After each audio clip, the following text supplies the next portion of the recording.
नमस्कार दोस्तों। स्वागत है आपका Manish Kumar Verma important topics channel पे। तो आज ये हमारा ग्रामीण परिवेश की सीरीज़ का 20वां वीडियो है, जिसमें मैं योजनाओं के साथ साथ अन्य चीज़ों को भी कवर कराया हूँ। अभी तक यूट्यूब के इतिहास में इस तरीके के कंटेंट आपको सीरीज़ वाइज पूरे सिलेबस के अनुसार और डिटेल्ड स्टडी में कहीं नहीं मिला होगा। तो इसी बात पे कम से कम इस वीडियो को लाइक कर दें और चैनल को सब्सक्राइब करके वीडियो को शेयर ज़रूर करें। चलिए, जैसा कि आपने थंबनेल में देखा है, ये मेरा ग्राम विकास योजनाएं इस आजकल मैं इस अपने चैनल पे अपलोड कर रहा हूँ। तकरीबन काफ़ी योजनाओं को मैंने कवर करा दिया है, तो उन योजनाओं को आप पढ़ लें। उन योजनाओं में जैसे कि काम के बदले अनाज योजना, संपूर्ण ग्रामीण रोजगार योजना, नरेगा मनरेगा, सामुदायिक विकास योजना, जवाहर रोजगार योजना, इंदिरा आवास योजना, प्रधानमंत्री रोजगार योजना, प्रधानमंत्री ग्राम सड़क योजना, ग्राम रोजगार सृजन कार्यक्रम, अंत्योदय अन्न योजना, प्रधानमंत्री आदर्श ग्राम योजना, संसद आदर्श ग्राम योजना एवं स्वर्ण जयंती ग्राम स्वरोजगार योजना जैसी योजनाओं को मैंने कवर कराया है। और आज इस वीडियो में मैं आपसे बात करने जा रहा हूँ 3 योजनाओं को आज भी मैं आपके सामने कवर करूँगा। तो इसी के साथ मैं शुरू करता हूँ अपने इस वीडियो को, जिसमें मैं डिस्कस करूँगा 3 योजनाओं को। स्वर्ण जयंती स्वरोजगार योजना, प्रधानमंत्री आवास ग्रामीण और भारत निर्माण योजना।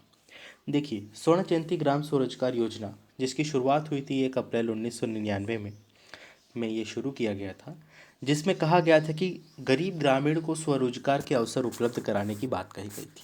यानी कि जो गरीब लोग हैं, जो गांव के लोग हैं, उनको उनको इस तरीके, अगर उनको कहीं रोजगार नहीं प्राप्त हो रहा है तो उनको स्वरोजगार देना, कि वो अपने से ही अपने अपने रोजगार को स्थापित करें, शुरू करें अपने रोजगार को खुद से। इसमें गरीबी रेखा से ऊपर जीवन यापन कर रहे लोगों को मदद करने एवं एकजुटता प्रशिक्षण के दम पर स्वयं सहायता समूह के रूप में एकजुट किया गया था। यानी कि कुछ ग्रामीण लोगों को मिला लिया जाए, एकजुट कर लिया जाए और उनको एकजुट करके प्रशिक्षण यानी कि ट्रेनिंग की बात यहाँ पे कही गई थी।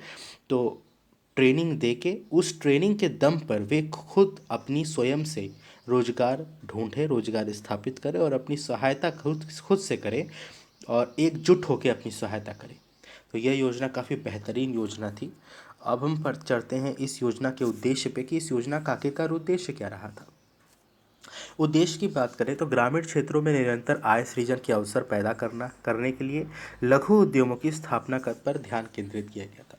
यानी कि जो स्मॉल स्केल इंडस्ट्रीज़ होती हैं, उन वैसी इंडस्ट्रियों की स्थापना करने के लिए इस पर ध्यान दिया गया था। और ताकि वो और बेसिक ये देखा गया था कि जितनी भी इंडस्ट्री जिसकी स्थापना करने की बात हो रही है वो ग्रामीण क्षेत्रों में हो, रूरल एरियाज़ में हो, ताकि वहाँ के लोग, ग्रामीण गांव के लोग निरंतर अपने रोजगार की प्राप्ति वहाँ से कर सकें और अपने आय सृजन का अवसर पैदा कर सकें। तो इसलिए इस योजना का उद्देश्य यही था कि ग्रामीण क्षेत्रों में निरंतर आय सृजन हो सके और आय सृजन करने के लिए अवसर देना, ये इस योजना के अंतर्गत बेसिक ज़रूरतें थीं और वो अवसर लघु उद्यमों को स्थापना करके वो अवसर को पूर्ण किया गया था। अब चलते हैं योजनाओं पर खर्चा कितना हुआ था। तो केंद्र सरकार, अगर 100 रुपये योजना पे खर्चा हो रहा है तो केंद्र सरकार उसमें से 75 रुपये और राज्य सरकार 25 रुपये देगी। यानी कि 75% और 25% का रेशियो केंद्र सरकार यानी कि सेंट्रल गवर्नमेंट और स्टेट गवर्नमेंट के बीच रखा गया था।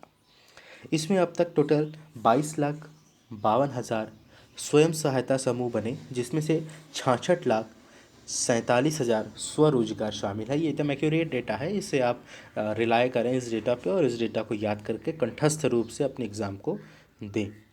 उसके बाद 45,54,000 स्वयं सहायता समूह सदस्य तथा 31,43,000 व्यक्ति रोजगार प्राप्त इसके अंतर्गत किया है। अब बात करते हैं इस योजना में जो कैटेगराइजेशन था कि कम से कम कितने लोगों को होना चाहिए। तो जितने भी लोगों को रोज़गार इस योजना के अंतर्गत मिलेगा, स्वरोजगार अपना करेंगे, इस योजना के अंतर्गत 50% SC ST रहेंगे, 40% महिलाएं रहेंगे और 3% विकलांगों को जगह दी गई थी। इस हिसाब से इसमें कैटेगराइजेशन किया गया था कि हर वर्गों के लोगों को शामिल किया जाए जो कि पिछड़े लोग हैं, जो कि पिछड़ चुके हैं समाज में, अपने कदम से कदम मिला के चलने में उन्हें दिक्कतें महसूस हो रही हैं।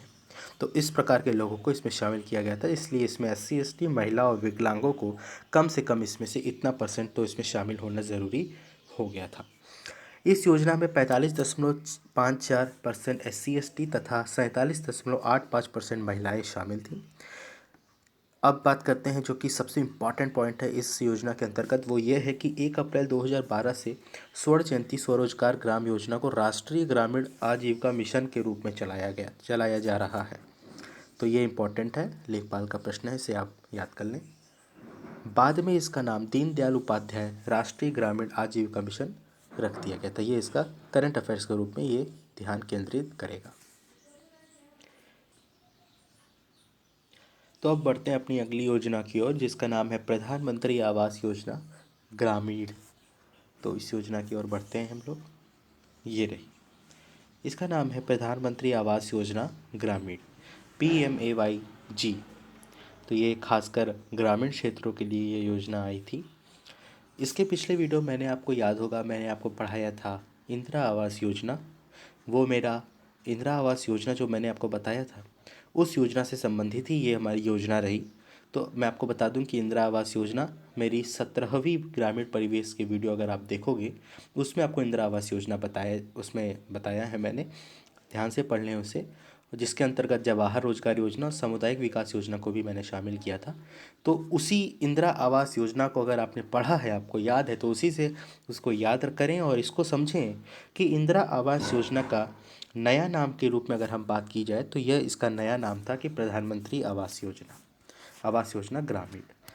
तो इंदिरा गांधी जब हमारी प्रधानमंत्री थी तो उनके नाम से ये योजना चली थी, लेकिन बाद में इसका नाम इंदिरा हटा दिया गया और प्रधानमंत्री रख दिया गया कि प्रधानमंत्री आवास योजना ग्रामीण। ठीक है। 1 अप्रैल 2016 से इसका नाम PMAYG यानी कि प्रधानमंत्री आवास योजना ग्रामीण हो गया था। अब जानते हैं इसके कुछ तथ्यों के बारे में। तो प्रधानमंत्री आवास योजना ग्रामीण के तहत 2022 तक प्रधानमंत्री ने सबके लिए पक्का आवास की औपचारिक घोषणा की थी। हालांकि 2022 को बाद में यह लक्ष्य जो था 2022 इसे बढ़ा के 2024 तक बढ़ा दिया गया है और यह घोषणा प्रधानमंत्री जी ने स्वयं की थी। 2020 में यह घोषणा की थी कि जो लक्ष्य इसका 2022 स्थापित किया है उसे बढ़ा के 2024 कर दिया गया है। ठीक है। तो 2024 तक सबके लिए पक्का आवास की औपचारिक घोषणा कर दी गई है। इसमें अब तक न्यूनतम आकार 20 वर्ग किलोमीटर से बढ़ाकर 25 वर्ग मीटर कर दिया गया। तो जब ये बढ़ा के ये योजना का डेट 2024 खिसक गया तो आपको कुछ तो लाभ देना पड़ेगा ना। तो लाभ के तौर पे आप इसे समझ लें कि 20 वर्ग किलोमीटर की बात की गई थी, लेकिन अब वो बढ़ा के 25 वर्ग मीटर की बात यहाँ पे कर दी गई है। और बोला गया है कि मैदानी इलाकों में प्रति आवास 70,000 रुपये से बढ़कर 1,20,000 रुपये, दुर्गम एवं पहाड़ी क्षेत्रों के प्रति आवास जो रहेगा वो 75,000 रुपये से बढ़कर 1,30,000 रुपये का मिलेगा। यानी जो मैदानी इलाके रहेंगे उसमें प्रति आवास 70,000 रुपये जो मिल रहा है उसे बढ़ा के 1,20,000 रुपये कर दिया गया। और जो दुर्गम यहाँ पे पहाड़ी क्षेत्र है वहाँ पे जो आवास के लिए 75,000 रुपये मिल रहे हैं उसे बढ़ा के अब 1,30,000 रुपये कर दिया गया है। अब ये जो पैसे हैं इस योजना के जितने खर्च होने वाले, ये जितने भी पैसे मैंने आपको बताए, यह हमारी सरकार पेमेंट करेगी इस सारे पैसों का। तो अब सरकार कितना हिस्सा कौन कौन देगा, क्योंकि हमारे यहाँ पे केंद्र सरकार एवं राज्य सरकार काम करती हैं। तो केंद्र सरकार जो रहेगी वो 60% हिस्सा देगी और राज्य सरकार जो रहेगी वो हमारा 40% हिस्सा देगी। और विशेष दर्जा प्राप्त जो राज्य हैं, जितने भी नॉर्थ ईस्ट स्टेट हैं, नॉर्थ ईस्ट स्टेट्स में जितने भी नॉर्थ ईस्ट स्टेट्स हैं वहाँ पे जो ये रेशियो है 60-40 का ये नहीं रहेगा। वहाँ पे रेशियो रहेगा 90-10 का, जिसमें से 90 सेंट्रल गवर्नमेंट देगी और 10 स्टेट गवर्नमेंट का हिस्सा इसमें इसके अंतर्गत रहेगा। तो ये थी हमारी प्रधानमंत्री आवास योजना जो कि ग्रामीण इलाकों के लिए तय की गई थी। अब हम बात करते हैं अपनी अगली योजना की तरफ बढ़ते हैं, जिसका नाम है भारत निर्माण योजना। यह हमारी इस वीडियो की अंतिम योजना रहेगी। तो भारत निर्माण योजना काफ़ी छोटी योजना है, इसलिए मैंने आपको बस इसके क्रीम पॉइंट्स में आपको बता रहा हूँ। तो भारत निर्माण योजना इस योजना का नाम था, जिसकी शुरुआत अगर मैं बात करूँ तो शुरुआत हुई थी 16 दिसंबर 2005 में और ये प्रधानमंत्री ग्रामीण योजना का एक नया रूप था जिसका नाम था भारत निर्माण योजना। इसके अंतर्गत कहा गया था कि देश निर्माण के 6 घटकों पर इस योजना के अंतर्गत जोर दिया जाएगा। अब वो 6 घटक कौन कौन से हैं, ये काफ़ी ज़्यादा महत्वपूर्ण प्रश्न रहा है, क्योंकि इसमें पूछ सकता है कि निम्न में से कौन सा घटक देश निर्माण के अंतर्गत नहीं आता या आता है। तो ऑप्शंस में दे देगा। ये 6 घटकों को नाम आपको कंठस्थ रूप से याद होने चाहिए, जिसमें से पहला घटक है हमारा सिंचाई का, यानी कि इरिगेशन की बात यहाँ पे की गई है कि सिंचाई तो होनी ही चाहिए, ये देश निर्माण के हित में होना चाहिए। और देश निर्माण यदि आप कर रहे हो तो आपकी सिंचाई की व्यवस्था बहुत ही सुदृढ़ होनी चाहिए। दूसरा है हमारा ग्रामीण आवास। ग्रामीण आवास मतलब गांव के लोगों के लिए, गांव के लोगों के हित के लिए ये काम किया गया कि गांव के लोगों के लिए आवास का आवंटन किया जाएगा। ये हमारा भारत निर्माण योजना तभी हो पाए क्योंकि असली भारत गाँवों में बसता है। तीसरा है हमारा ग्रामीण सड़कें। अब ग्रामीण आवास दे रहे हो तो ग्रामीण सड़क का भी विकास करना पड़ेगा, तो सड़कें वहाँ पे सुदृढ़ होनी चाहिए। इस बात का भी इस योजना के अंतर्गत विशेष ध्यान रखा गया। चौथी बात कही गई कि ग्रामों को विद्युतीकरण, यानी कि गाँवों में बिजली की बात कही गई कि यदि सड़क बन गया तो भाई बिजली भी तो होनी चाहिए। अब बिजली भी आ जाएगी गाँव में, ये हमारा चौथा घटकों में शामिल किया गया। पाँचवा की बात कही थी हमारी कम्युनिकेशन, यानी कि दूर संचार, यानी कि ग्रामीण इलाकों में जो भी हमारा कम्युनिकेशन के साधन थे उसको सुदृढ़ करके ठीक करना इसके अंतर्गत लक्ष्य रखा गया, ताकि ग्रामीण लोग भी संचार का सुविधा प्राप्त कर सके और अपने संचार रूपी यंत्र का इस्तेमाल करके अपना जीवन यापन कर सके।